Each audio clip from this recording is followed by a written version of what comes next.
When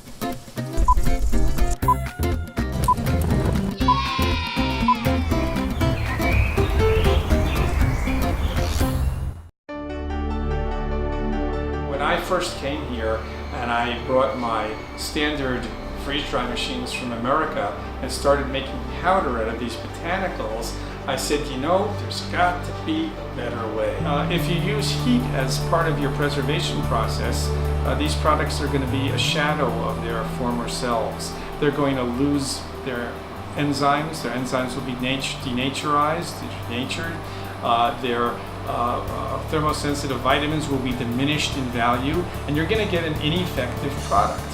Freeze drying actually dries the product with no exposure to heat while the product remains frozen while it's drying.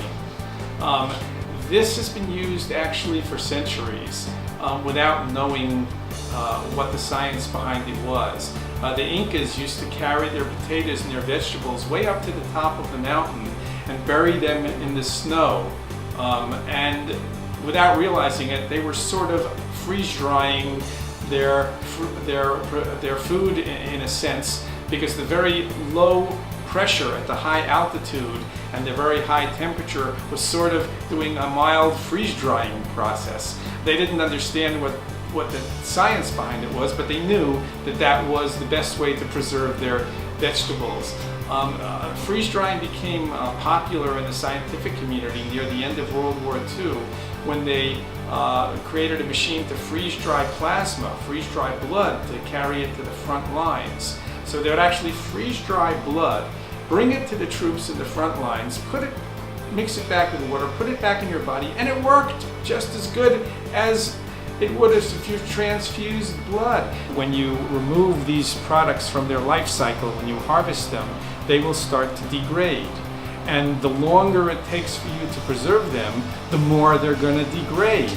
So if it takes, for example, mangosteen rind 7 or 8 days sitting in the sun to dry, every day that is losing potency. It's losing value day after day after day.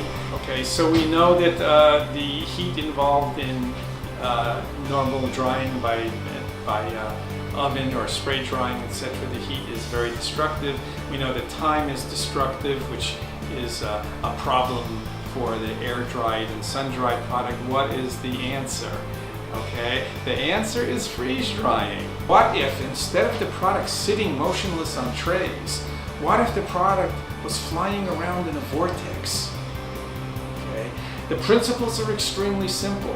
What that would do is it would dramatically increase the exposed surface area. The increased surface area would increase the rate of heat exchange, and the product would dry faster and drier. And so we experimented with this technology, and after 2.5 years of work, basically got it to work and put together this process that we have now, which is called dynamic freeze drying.